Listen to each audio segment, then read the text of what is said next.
Have you ever been in a situation where the word dislike just doesn't quite cut it? Or, maybe even the word hate feels a little too common, like it's just a little too mild for that intense, almost physical reaction you're experiencing? So, how exactly do we articulate an emotion that goes way, way beyond your everyday negative feelings? Well, welcome to today's Explainer, where we're going to unpack exactly that kind of intense emotion. Today, we're doing a focused deep dive into the anatomy of a very specific, absolutely powerful piece of vocabulary, abhor. We're going to break down its meaning, its pronunciation, everyday usage, and really dig into the subtle nuances that make it such a heavyweight word in the English language. Okay, let's dive into this. Here is our complete roadmap for deconstructing the word abhor. We're going to look at everything from the basic pronunciation to its core meaning, see it used in a practical sentence, and finally, extract a really insightful life tip. It's like a giant puzzle, and we're going to put it all together to master this word completely. Section 1. Meet the word abhorred. First things first, abhor is a verb. It's an action word, meaning it's something you actively do or feel. And listen to the phonetic pronunciation here. Abhor.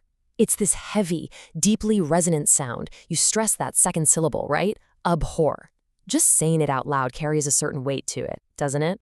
So what does it actually mean? Well, the foundational definition is to hate or dislike someone or something very much. And what's really interesting here is the emphasis on those last two words, very much. This establishes our baseline. We aren't talking about, casually skipping dessert because you don't like chocolate. No way. We're talking about a significant fundamental aversion.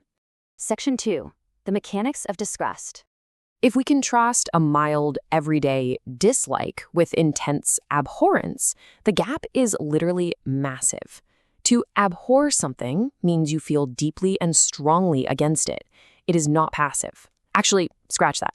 It's more like a highly active, intense opposition that bridges the gap between just a mental disagreement and a full-on physical reaction.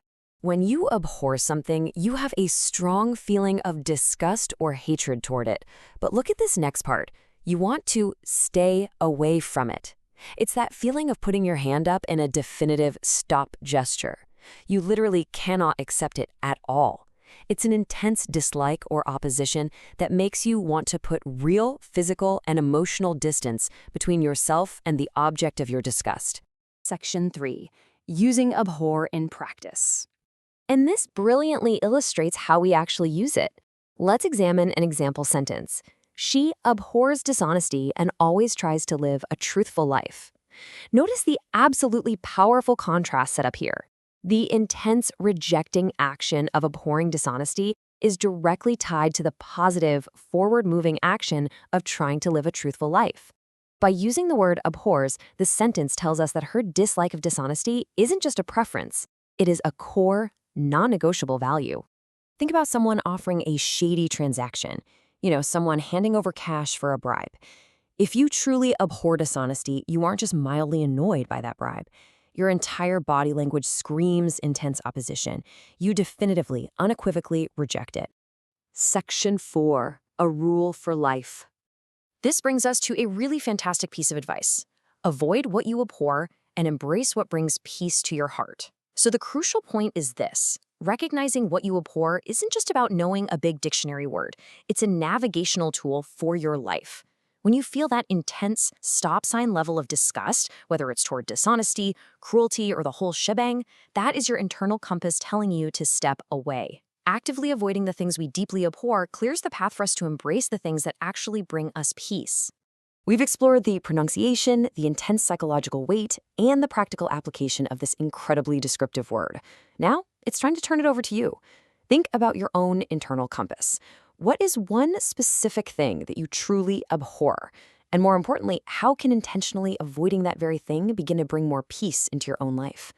Keep that question in mind as you go about your day. Thanks for joining me on this explainer, and keep embracing what brings you peace.